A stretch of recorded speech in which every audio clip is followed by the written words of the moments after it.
you feeling the same way about having empty wall in your room? Let's transform this into something truly amazing and extraordinary.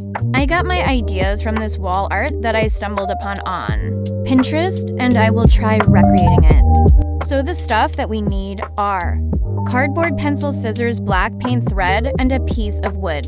Let's start. Alright, I have all the items we need. We require paper with pre-drawn shapes on it. Cut it and trace it on cardboard. Next, carefully cut all the shapes you have drawn on the cardboard. We've completely trimmed all the shapes. The next step is to color all the shapes evenly. Now that we have colored all the shapes, we will attach it with help of a thread. Carefully cut the thread to desired length. Now secure the thread and the shape using tape. Do the same with all the shapes. The next step is to tie the thread onto the wood. I couldn't find wood, so I used a steel pipe instead. Alright, here's the final outcome.